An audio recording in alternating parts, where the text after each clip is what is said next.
Well, hello, creatives, community, and kind folks. Welcome to RPG with DBJ. I am your host, DBJ, and of course, all of you are co hosts here on this channel as we talk all things tabletop role playing games. And today is Future Friday, one of my favorites. I guess all the days are my favorite. But on Future Friday, we get an opportunity to talk about science fiction, futurism, transhumanism, and that kind of thing. And I thought, um, strangely enough, a lot of times when we talk about fantasy gaming, there are elements that really, it's seemingly on the surface, they don't really translate over into science fiction and science fantasy. But I believe in this context, there is a way to do it. All right, the movie The Green Knight has been released, and of course, it is based on the story of the Green Knight and the Knights of the Round Table, and the bigger element that we were talking about earlier in the week is about knights and codes of chivalry and incorporating them into our fantasy gaming. But in science fiction, I think a very easy parallel, rather than going straight, hey, we're just going to be actual medieval knights in space, is the idea of the player characters, our protagonists, being the heads of or having to be responsible for the care of a space colony. And I feel like the one of the things that's going to be a big change, a game changer in the future, is the more an extrasolar colony is able to take care of itself, independently care for its people, independently. Yeah, or yes, not just I say colony.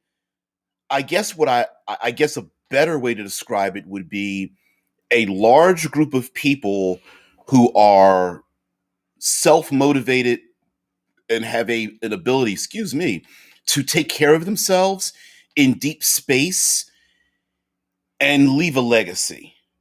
So it could be a space station, it could be something that's on a planetoid or a moon. It might be it might be one of those O'Neill cylinders or a cycler, a hollowed out asteroid moving in an elliptical orbit, anything like that. And I think the main issue with some of the great stories that are told about colonies is this middle ground. We're past the point at which we've landed, the classic landing on an alien planet. Someone sticks a flag in the ground, and all of the brand new scientists there are wide eyed and happy to be there and doing tests and things. And then going from that all the way to millions of people on a planet where we've got, there's enough leisure time to essentially transplant Earth culture to another place. And I think that middle ground is where we can find a lot of our conflict and some of our very interesting ideals. An example would be in, and yes, this very much skirts political opinion, but it was brought up in the television show Battlestar Galactica, and in BSG, the humanity, of course, is being attacked, and they have to leave on a number of colony ships. They have one big ship, and they're surrounded by a bunch of them, and they can jump through space. And I don't know, the Secretary of Education or something becomes the president of the planets, which right now is literally down to I don't know, maybe 100,000, 50,000 people. And the lower that number gets, the least likely they will be able to breed themselves into the future. It is literally the end of humanity. And the president, the woman, is very pro choice of women giving birth to children. And she's put in a position when they find the very first pregnancy in this, galactic caravan across space, to institute a rule in which, we're going to have to eliminate choice. We're going to have to breed ourselves in a population because we're losing so many people. And not that that is the story, but I think the story really comes in where we might have player characters who come from cultures where they've had the luxury to engage in those rules and regulations. And then in the future, depending on how harsh the environment is, the size of the population, resources, all of the usual things when it comes to survival, maybe those rules, humanity starts pushing up against those rules, and the choice between maintaining the rule, knowing that humanity might not be able to survive, or changing the rule, knowing that what dangers might lie ahead socially and politically, I think is a great place to be. An example would be criminality, and when it comes to punishing criminals in a space colony. Okay, now back in the olden days, I don't know which old day it would actually represent, but back in the olden days, there were people didn't make prisons. You were given a fine because human labor was so important. People didn't have the resources to actually imprison people for them to do nothing. And in a space colony, you may come across the same situation where someone commits a crime in a colony of a couple of thousand people, and of course, the main idea is, hey, we're going to lock them away. Well, where do you lock them away? Who takes care of them? Who watches them? If resources are very valuable, air, food, medicine, do you give up those resources when they're so important to everyone else in the group? And then there's other options too. Um, does the crime rise to the level of exile or execution or some other technological punishment, whether it's erasing someone's mind or shock shock collaring the individual to uh, correct their behavior whenever they think about committing that antisocial behavior, that crime, that they get shocked or something. Is that a good thing? And heck, even in Altered Carbon, you commit a crime, they take your cortical stack and your body goes into I guess it goes into a hopper where random individuals get their cortical stack shoved into your body, and they live out their lives, or temporarily, or even further on. And so, putting the player characters in a position where they have to pick and choose how they operate, knowing that even if they want to change their mind, maybe they can't. Uh, maybe there's plenty of political reasons to show a sign of force, or show a sign of stability, or even show professionalism in the face of problems where it might be the very first time. And of course, you have your hangers on that are going to look around and say, well, you know, I think what you're doing is wrong. And of course, the other people involved in it are like, yeah, but you're not doing any better. And of course, people that fold their arms and pout are like, sure, but I get to sit in the background and make judgments on everything that you're doing wrong. And I mean, we've already see that in politics anyway. In the case of player characters needing to take care of a colony, that would be awesome, awesome to play with. Also, the there's always been the idea in speculative fiction, science fiction, of what is humanity, what makes us human, and what are the intrinsic values that we hold on to that maintain our humanity going into the future, no matter uh, the horrors that we might see in the future. Like, for example, there's many mantra of like one for all and all for one. I know Three Musketeers, but the idea that, like for me, I feel that the greatest resource in our world are human beings. That there is no reason to sacrifice anyone beyond the resource that we need, which are more human beings. More humans means more brain power, more energy, and whatnot. But what if there's not enough food, or enough oxygen, or enough space? Hey, hey, what's up there, Jason? So I feel like there's a great story element there across all three pillars: combat, social, exploration. When it comes to for player characters taking care of a colony, and especially a colony, maybe. Of course, we love to play with.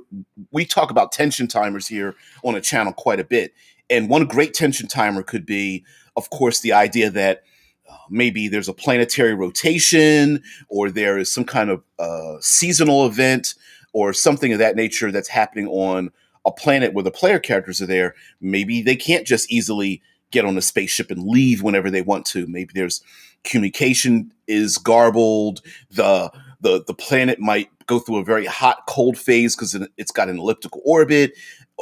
Any number of things could happen where the players are like, okay, we've got to sit here for 6 months, just us. What do we do? We have people who are tired, starving, sick, need things to do. Plus, there's always the mission of the colony in the first place, whether they are examples of exploration or not. Yeah, Mike says, from what I've seen, it seems that governing is far-reaching in far-reaching space colonies tends to break into two versions: the Child West and feudal dictatorships. Yeah, yeah. Did you mean Child West? But yeah, the idea of like we're going out into the unknown.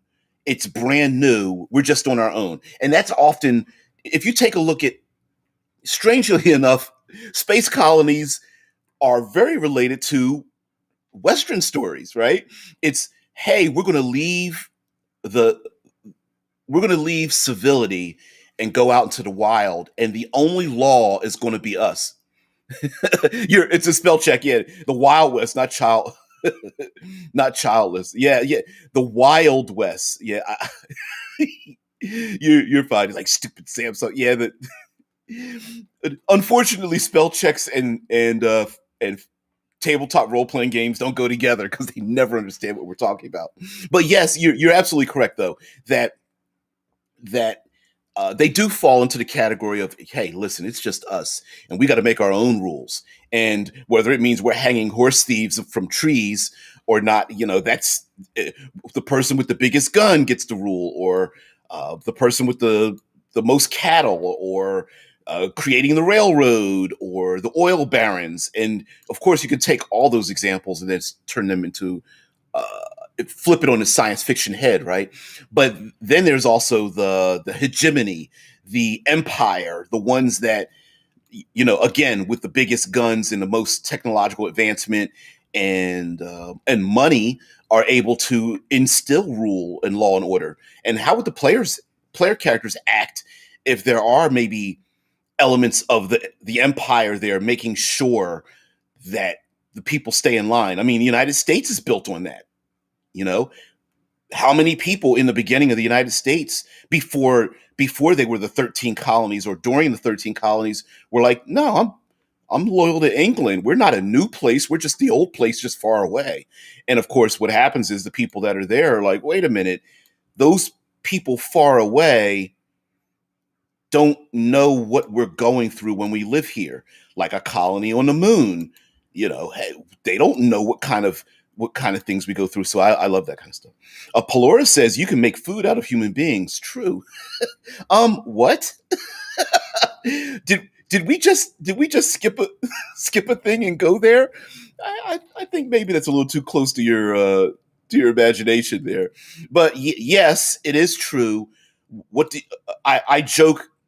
I'm being really sarcastic when I talk about uh, having funerals in space, and every time you dump up a dead body into space, they are a kinetic kill weapon. And like, what do you do with people that die? Do you recycle them? Maybe that becomes a real thing in the future. And when I say recycle, like maybe burying them in hydroponic centers or something, does that become a thing? Are there crimes today that are completely unforgivable, but in the future, we might go, yeah, we're going to just have to slap you on the wrist because we need you as part of our colony. Anyway, our co-hosts go on to say, Firefly and Star Wars are only two examples of the idea of like going out into the wild and living. And Firefly is a pretty good example of like a combination of an empire and individuality. Really good. Yeah. Dead Man. Yeah, Dead Man brings up Warhammer 40K has feudal worlds ruled by the night houses with their night titans. And feudal, I used to think that feudal culture wouldn't be a science fiction thing. That was my immature mind many years ago. That it doesn't make sense. We're past feudalism. That wouldn't be something in the future. But we still hold on to feudal of the trappings of feudalism even here in our modern day. If you take a look at the rich and famous, and whether it's like political leaders, sports figures, uh, actors and comedians and artists and such, we kind of look at their children, people of industry. We kind of look at their family and themselves as like feudal lords because of what they've done.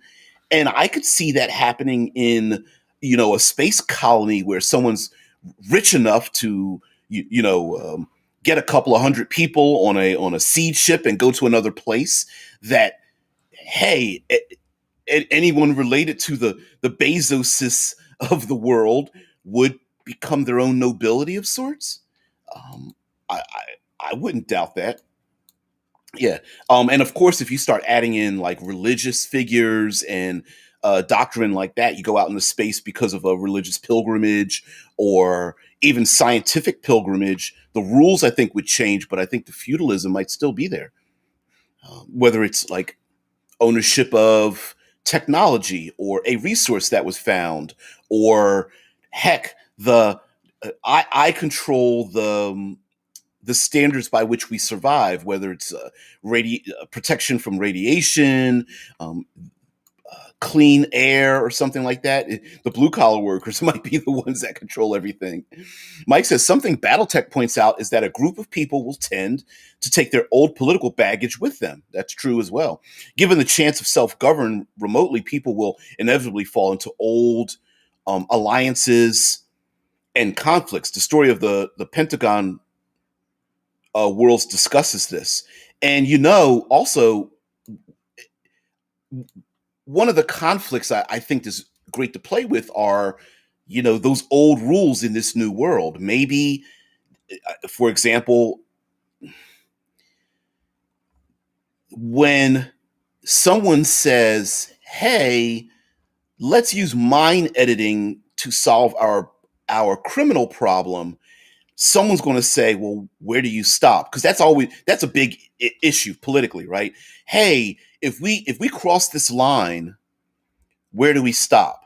For example, public property and private property. How much public and private property is in a small conclave?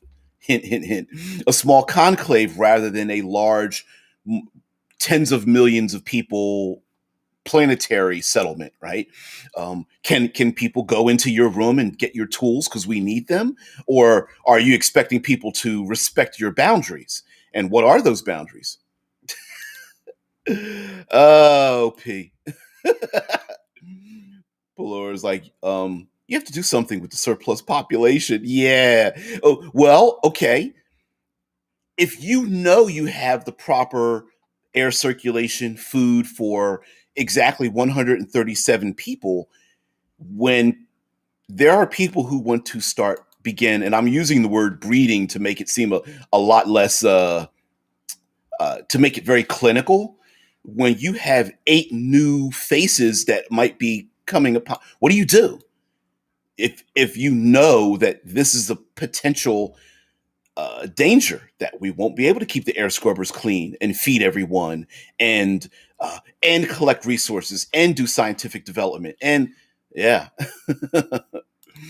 Mm-mm-mm. Mike says Babylon 5 equals a frontier town run by a military. Yep, sure did. And DS9 is a frontier town run by a military.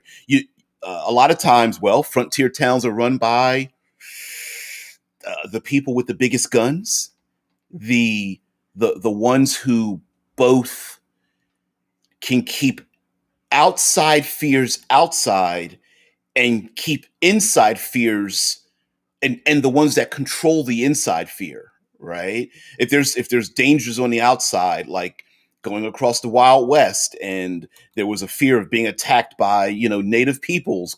They had perfect reason to attack, but yeah, hey everyone, let's go around armed, okay? And then when those same armed individuals are like, I want an extra chicken today. And they're like, well, we can't spare the extra chicken. And the person's like, I've got bullets. And they go, take as many chickens as you want. Mike says Logan's Run is based on overpopulation. Yeah.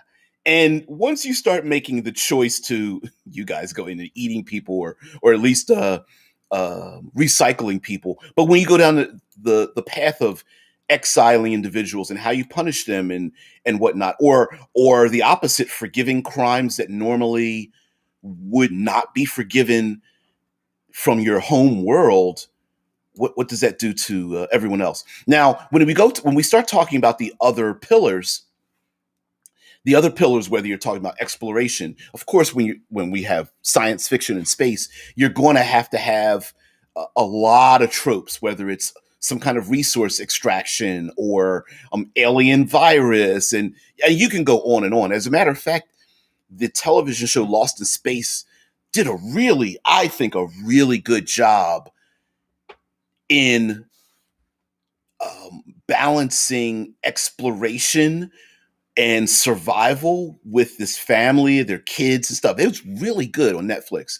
I have to say, and they went through a lot of, like, every episode was them all split up dealing with the explorative effects, whether someone went off on their own and now they're trapped and they can't communicate and they've got to figure their way out of it, or there's a strange alien nanotech virus that's starting to corrode their materials, and if they stay here too long, they won't be able to leave the planet. And but there's a great resource we need here, or something. Cave-ins and communication problems and geysers exploding from the ground and blah blah blah blah blah.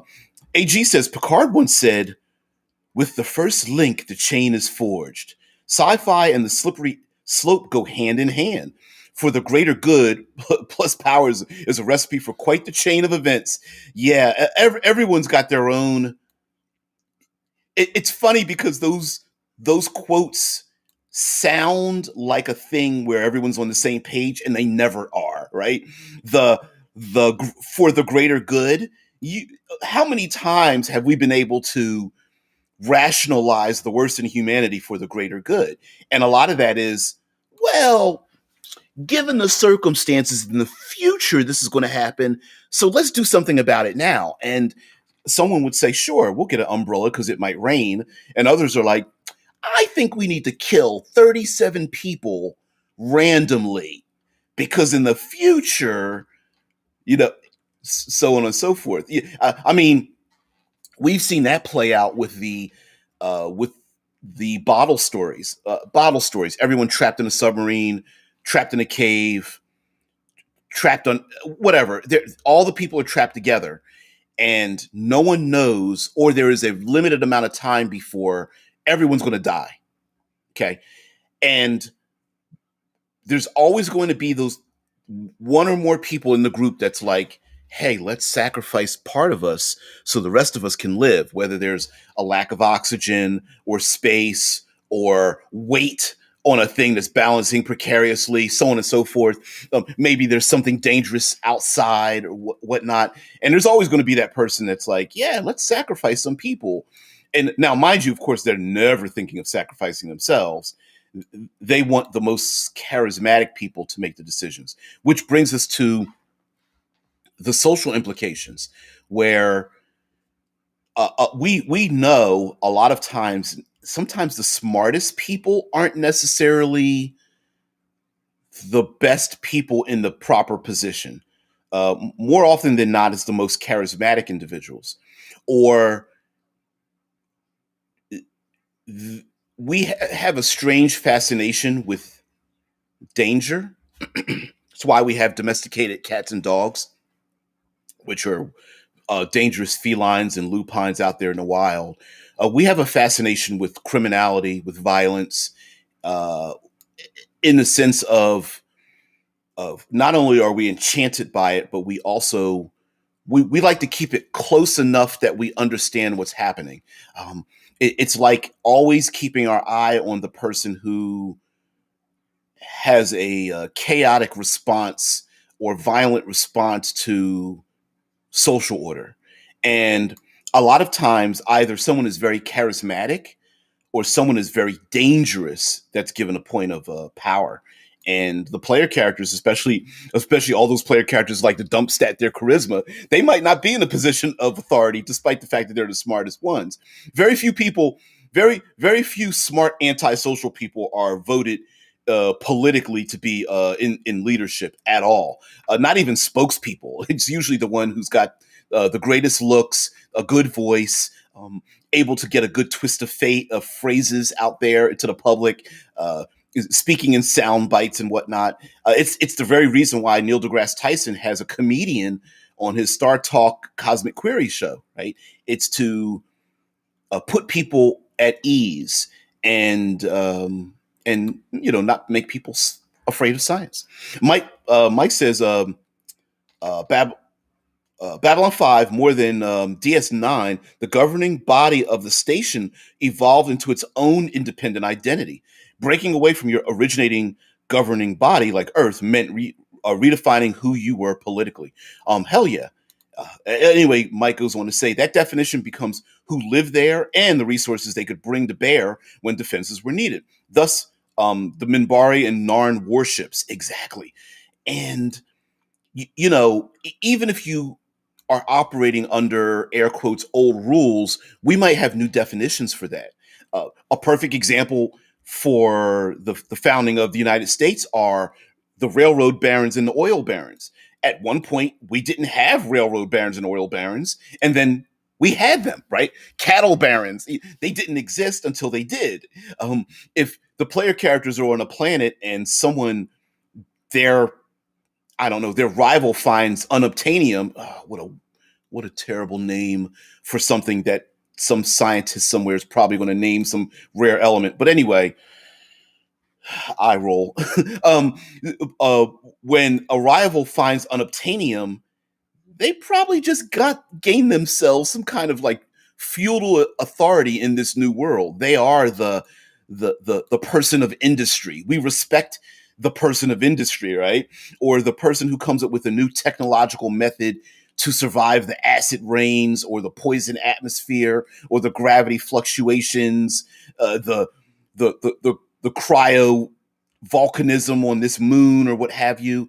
And if there's a person who's able to do that, they will. Now, again, when we talk about science fiction, of course, there's like aliens and whatnot, and befriending aliens, having trade negotiations with aliens, no matter how violent they are, puts a person into another higher echelon of power. And player characters might have to deal with all that, navigate all of that, especially if they're the ones in control, or at least they've been tasked with control. They might lose some of it. Um, a good example would be power in numbers, right? There's a reason why political leaders try to go out of their way to remove power from the populace. And one of those, unfortunately, is a good reason in many ways, and that's because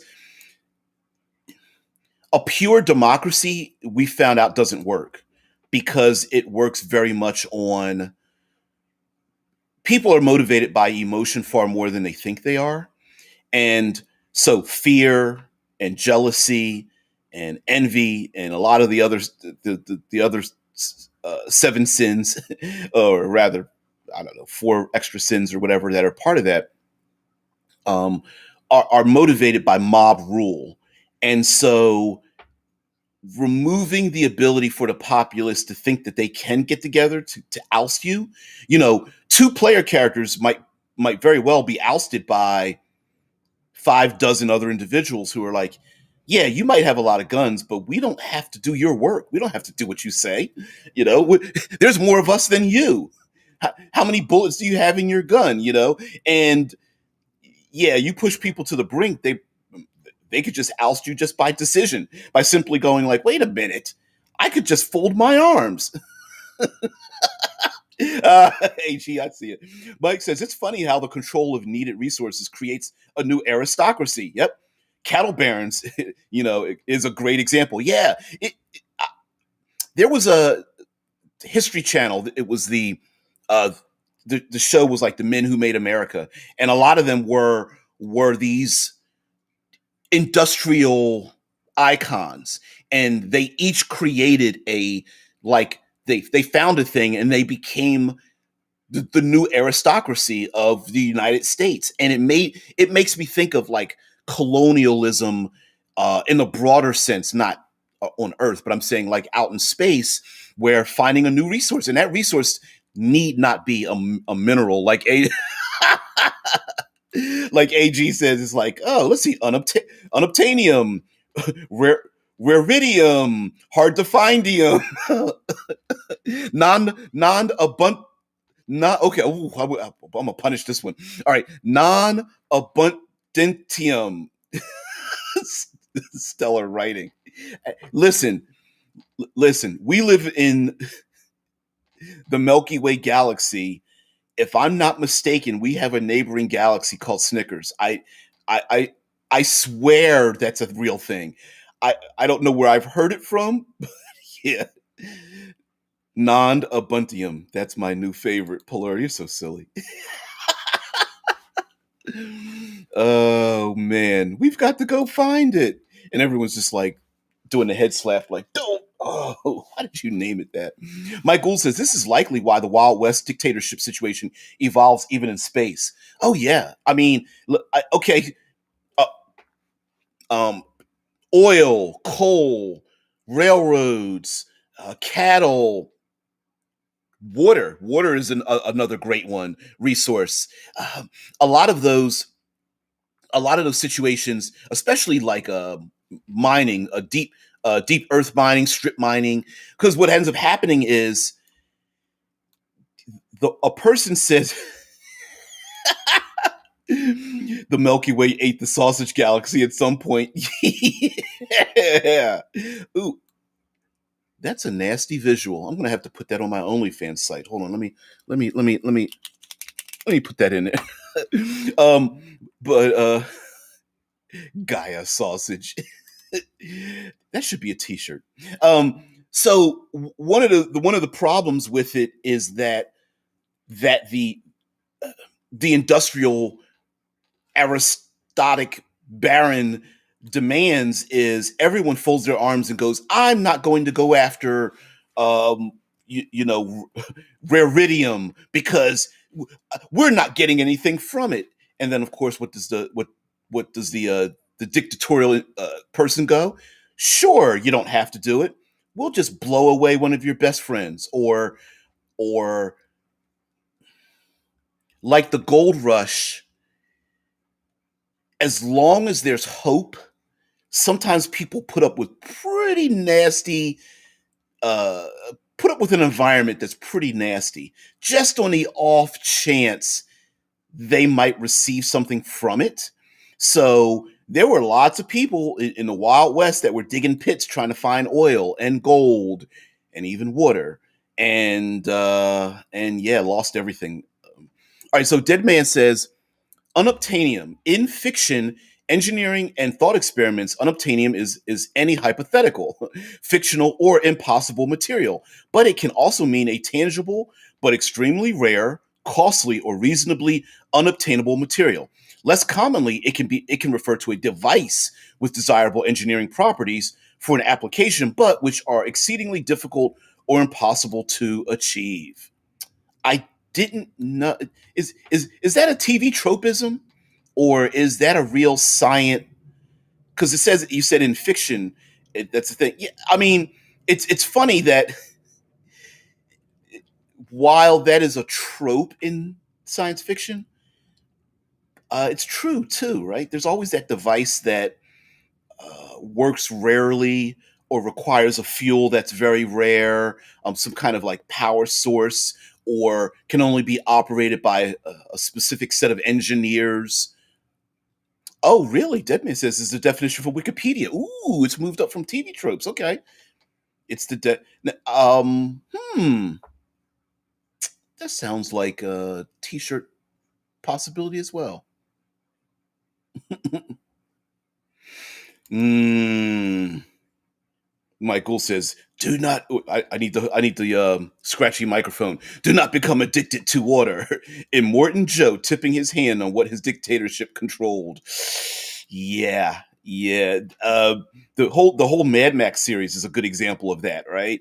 Whether it's a guzzling or the water and stuff. Yep, yep. Got to control that oil. Got to control what moves people. Got to get that resource, and you got to do whatever it takes. Uh, Rationalize whatever it takes to get it. Also, uh, the I think there's a lot of places to play in that realm where the players might be against a particular group of people, the new aristocracy, but at the same time, hey, we all need dilithium crystals. We all need those solar panels to recharge our devices. We all need uh, I don't know, the pocket nuclear reactor to get back online or something. We all need to get another power core because we dumped it out of our starship.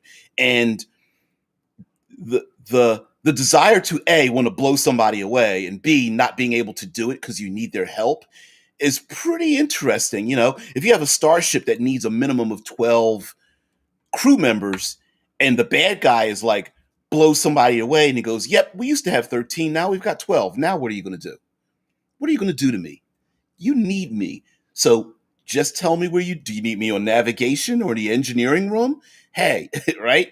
And that could become an untenable situation where of course there's going to be somebody in a group that's like, nah, let's just space the bad guy. And then everyone's like, great, we spaced the bad guy, turned him into a kinetic kill weapon, and we don't have enough people to operate the starship. Although, straight, how come in science fiction they always say you need a minimum crew, but usually it boils down to like two people, maybe? I don't know. It always seems that way. It's like, we need everybody, all hands on deck. And then it always boils down to we only need our five main characters. Oh, anyway, going back into the knighthood kind of thing. A lot of science fiction also, despite all the technology in it and all the graphics, all the sexy things that we see, a lot of times the story involves who are we as people? Who are we as human beings? Do we like any great post-apocalyptic story or any great exploration story where people are stuck on a mountainside or in the desert or lost in some unknown place. Someone gets hurt, lost, injured, makes a decision that harms the group. What do we do with that person? Do we drag our broken-legged friend across the desert with us, or do we leave them behind to suffer the fate uh, of the world outside? Do we how fast do we close the bulkhead door and lock away the person who's banging on the other side, saying, please open the door, let me in? Do you do it an hour ahead of time, 30 minutes, 5 seconds, right? And uh, after that decision is made, the behavior of the people afterwards is also the story. So player characters are like, I'm going to make the hard decision. Lock door. Beep beep beep. Okay, we saved our lives. We sacrificed 5 members of the colony. PCs turn around, hands on shoulders. See how good of a leader I am, and everyone's looking at him like, you're an asshole. Even if the decision was proper, people were still like, it's always a NIMBY for people, right? Like everyone thinks it's always cool to murder kill anybody that doesn't belong in their their group, their faction, their club. Everyone loves to say that about other people in other countries, but no one likes to say that about their own people. When it comes to murder killing them for some other general random reasons or whatever. And it's very easy to otherize people. And in a colony, it might not be possible to otherize people unless you really go out of your way to stretch the definitions to try to go to create a situation of us versus them. Anyway, our co-host mentioned Mufa. What's up? I like the trope of our technologically advanced sci-fi spaceship can't autopilot, so someone has to sacrifice themselves to crash it into the whatever. Yes. How often? Okay. Strange to think of this. Today we have what? Thousands of airplanes in the air at any particular time being flown through autopilot. Yet in space, they're just like, I've got to stay at the captain's helm and pilot the ship in manually. And you're like, you mean you couldn't press the button on the side over there? Really? But that's listen, that is a trope. That is the sacrificial trope is a very popular one. The I'm infected, but I'm still going to do the mission. I'm irradiated and can't come back because into the population. Close the bulkhead door behind me, and then have the soft music playing as I sacrifice myself to flip the switch, turn the knob, insert the disc, remove the chip story. Yeah, yeah. Michael says sci-fi has also walked into the murky waters where growing the population itself is the resource. People who are still capable of having children become the resource. These reflect a new slave trade. Yeah, yeah. People becoming the resource is a very popular thing. Or we've had a lot of stories, whether it's Children of Men, Handmaid's Tale, are two that I can think of. I think there's a B movie called The Fortress where only certain people were allowed to, like a lottery, only allowed to have children, and it was complete. It was like a punishable offense to have a child or something. Yeah, that is a that is a very intrinsic sci-fi storyline, and of course you could base that on, hey, we only have enough resources for 137, and yeah, your kid is going to kill us all. And what does someone do about it? Dead Man says minimum crew for Starship. Two, pilot to fly to your destination, and engineer to keep the ship flying. Yeah, yeah. I mean, and like I don't know how many people it takes to, for example, uh, efficiently operate a naval submarine. But in science fiction, it's always our main characters. It doesn't matter how many it really takes. It's like because it might take 2 dozen. I don't know, but in the movies, it's like, oh, we only need one person to pilot it, somebody else to keep it operating. Yeah. Mike Gould says the idea of lost soldiers has also been broached in some universes, be they robots or genetically engineered or indoctrinated humans. What they are after the war becomes the story. Yeah, yeah. Kurt Russell dumped on a trash planet. I think the movie is actually called Soldier. But yeah, I think there's a Mario Van Peebles one where he's a cybered out soldier dropped in like Nicaragua or something like that, and it's the same story of what do you do with the old soldier? Like you've trained or programmed or enhanced these super soldiers, but the war is over, or at least the war has made strange bedfellows where you don't need those uh, murder machines any longer. What do you do with them?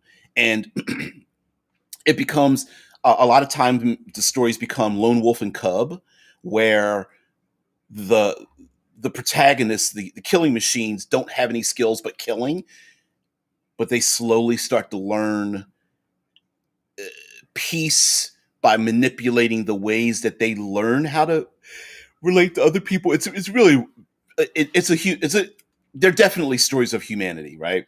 And but I like those lost soldier stories. I really do. Wild West stories are lost soldier stories about the gunmen that all they know how to do is kill, and they come upon the peaceful people, and they sacrifice themselves to keep the peaceful people peaceful, knowing that they could never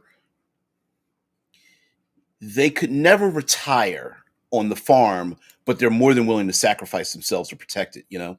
Pelor says if you only have 150 odd people in your colony, everyone is going to know everyone else, which would only be an initial group. I don't think you can even get a viable human population out of that.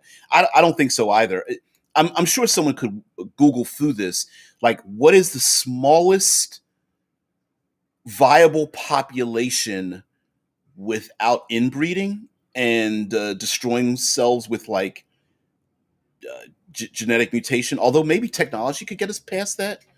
It'd still be kind of nasty, but whatever. AG says, I have to sacrifice myself. Well, have the droid do it, fool. We can buy another one in Mos Eisley later. Hey, I got a backup copy of R2. Whatever. C3PO, he's an off the shelf droid. Didn't you know that? Let him do it. Yeah, hey C3PO, just hold this and fly straight into that object way over there. We'll see you later. You're so wrong, AG. Michael says Star Wars addresses this with outlawing combat droids, and Kurt Russell's Soldier is a lost gem. Yeah, yeah. He had to act. What was it? He had no emotions, but he had to portray a character who was learning to have emotions even till the end of the movie. Yeah, it was a lost gem. I agree. That was back in the day with blockbusters, and finding a movie like that on the shelf in a blockbuster. Yeah. Pelor says also thinking about more interesting resources. Okay, animal pelt and teeth, or animals as pets, and other animal byproducts too. Right. I think that's a good resource. Or a species of tree that can be transplanted to impress people, like fancy hotels or governments or whatever. Um, Strange plant life, I think, fits into that. Uh, Coffee, sugarcane, tobacco, um, uh, unique plant life that can be fermented to make alcohol. I think that's another one as well. Uh, Cattle, chicken, pigs. Mm, there's probably many other animals in there. Goats, camels, elephants, seals, whaling. Yeah, yeah, yeah. There's a lot of animal resources that have been buffalo, bison, buffalo, and some of the nastiness to exploit those resources. Ooh. Mike says, I like sci-fi stories where the ship becomes a character, either through an AI or because the ship is organic. Somebody likes Farscape. Yeah, but yes, the ship being a character unto itself, whether it has a real personality, you can talk to it, or the ship is operating under its own parameters, and maybe there are other parameters thrown in that the ship doesn't understand, and the characters have to finagle a way around the parameters of the ship. Hell, although this doesn't exactly equate to the same thing, the androids in the Aliens series have always kind of been that way. This third party programmed to behave in a certain manner, having its own agenda, kind of thing. Like a starship, hell, a starship that's supposed to protect the colony, and the people wake up in the seed ship, and the colony ship is like, yeah, we've got 12. We're a spindle ship with rings. We're going to have to dump one of those rings. And the PCs are like, don't do it. And the AI is like, yeah, we got to. we got to. Let's disgorge one of the rings and just let it go. And they're like, that's 1,000 people. And the AI is like, you act like I can't count. I said, haha. Pelora says, Googling minimum viable population. Numbers are between 50 and 160 for humans. Ooh, that's kind of low. I thought it was higher than that. I figured it'd probably be in the thousand range, but okay. Michael Marin says Googling around 160 is the minimum viable number for a colony, but any disaster would wipe them. Yeah, any disaster would wipe them out. Goes on to say, M Squared says, I guess the takeaway is that you only need 160 NPCs max. Oh, so what you're saying is that it's useless for us to world build past 160 NPCs? No need for more. We'll just recycle the old ones.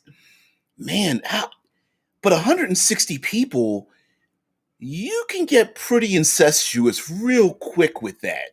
I mean, there are high schools with 10 times that many, and you know nearly everybody by face, if not by name, right?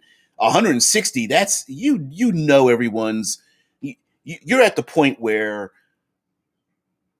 it's easy for you to be annoyed by 159 other people's annoying behaviors, whether they grit their teeth or they cut their toenails at the dinner table, or they always take that extra piece of food before everyone else gets to fill up their plate or something. You know what I mean? It's the what was it? The first murder in Antarctica happened because one of the people in Antarctica was an asshole and always gave away the ending of the books that the other people would read. And one person knifed him in the throat, or whatever. I don't know if they really knifed him, but I'm imagining it because as of course having not a lot of things to do, they have a library of books, and maybe you want to go back and reread a book or something, or they bring in a new shipment of books, and that one person that's like, oh, at the end so and so did it, and you're just like, you mother. Ooh. Anyway, Mike says how a future colony deals with crime can be its own colony. Yeah, it's the Australia routine, right? Be it Escape from New York or L.A., yep, or Alien 3, how the punished evolve into their own government can be its own source of stories. Yeah, yeah. Hey, listen, the dumping prisoners somewhere so we don't have to deal with them. Man, that trope's been used in so many stories. From the prison island to the prison. Sometimes there's even the post-apocalyptic version of the same thing where the rest of the world dies out and the prisoners happen to be the safe ones, so now the people in the prison become the new norm. There's also the sci-fi version of, we're not explaining this, but we're just going to say that there's a whole city inside of the prison. Aren't there places around? um there's a documentary series that used to be on television, and it might still be, about these like supermax prisons and these world prisons where inside the prison it has its own, not just culture. They've got economies, stores, government. They're operating their own little fiefdoms inside of the prison beyond the pseudotypical, we're bullies and we're just going to push people around. I'm talking like jobs and people voting and all that kind of stuff. Yeah, yeah. Also, those stories also parallel with the redemption story, the redemption story arc. There's a sci-fi series about a corporation is like, hey, what the Foreign Legion used to be. Hey, we're going to recruit you to go off into a deep space, and we don't care what your old background was. You can start your life anew. And then the storyline is a bunch of people, from criminals to people who have in their own lives felt like they did shady actions, join up with this to go on a starship to go to a new world to start a new life, and then something happens along the way and they're trapped together, and of course everyone doesn't know everyone else, but they know their own dark secrets, and I can't remember the name of it. The word dark matter comes to mind, but I don't believe that's it. It's something else. Mm. Yeah, you're all right there, D. Dante's like, dang, missed a good one, I bet. Yeah, we're talking about the the great stories, and actually talking about a lot of the tropes too, of the player characters being the ones who may or may not be in control of a colony, and taking along with them our old baggage, our old way of doing things, whether it's government, our behavior, our moral and ethical boundaries, and then going into deep space and starting a colony where you have to take care of people, and you might have you, and of course, like we brought up before, you start talking about the little things like, well, what about children? What about how do you deal with crime? How do you disseminate resources? And then some of those resources allocations might be, well, we have a problem immediately, and then we have a problem down the line. Which one's the more important one? Hey, we might run out of water in 3 weeks. Radiation is starting to coming into our group now. So do we not look for a needed resource in the future to protect ourselves now? Like, what are you doing? Yeah. Oh man. Pelora's like, all owned by a mining company. There's always a mining company, isn't there? Mm-mm-mm. Pelora says, how did I skip that? Oh shit, I gotta go back. Sorry. Sorry. Pelora says mines have whole cities around them. Yeah, airfields, hospitals, schools, etc. Yet all owned by a mining company and somewhat gray area, slightly illegal. Some of those mining companies have their own currency, and you earn perks in their own currency, which means that the mining company can control the value of the currency you're earning within them. Yeah, yeah. Oh, yeah. Hey, here in the states, especially throughout the whole Midwest, what we tend to call flyover country here in the United States, there's whole communities that are based around one industry, whether it's auto manufacturer, whether it's uh, anyway, drywall creating or making tombstones or something. There's like one industry, and everybody lives around that one industry. Oh, making cereals or something or whatever. Yeah, yeah, yeah. Building engines. Uh, Mike Gould mentions a prisoner ship controlled by an AI and then sent into a random direction in space would be cool. The ship becomes its own arc, developing its own factions and perhaps forgetting its own origins over time. It may be its own botany bay, but becomes something more. Ooh, that's really cool. And I like the idea of like a seed ship, an arc ship with the player characters on it. Maybe the idea is kind of strangely enough. And I know this sounds a little bit kind of screwed up, but maybe like Lost in Space, maybe the player characters on a seed ship that never gets to where it's going. The whole point of the story is to keep going, right? Like the galactic core exploded, and we've got to literally leave our own galaxy, and that trip might take multiple generations. What was the short-lived show? It was like 3 episodes. Ascension. It was a seed ship that left like in the 1950s or 60s, and they were celebrating the midway point, in which once they passed by the midway point, they could never go back home. And then of course it reveals the secret of the ship, the Ascension. And even that place became its own. It had factions growing in it and stuff. That's real. I like the idea of that. That show was a really good idea of like how people created these machinations. Like uh, there was a, shall we say, ladies of the night faction that became very powerful. Uh, yeah, it was all cool. Custom Blink. Hey, how you doing there? Yeah, we're about to end the show here, but you're always welcome to stop by and listen in on what we talk about here: tabletop role playing games and science fiction. Um, okay, so Mike says combining elements.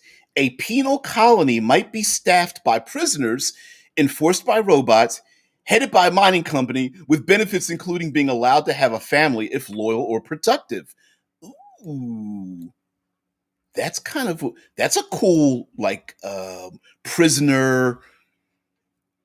It's a little dark, but a kind of a you know prisoner thing where it's not just you don't just have someone from the outside visit you for conjugal visits. It's like, no, I can have a family here. Yeah.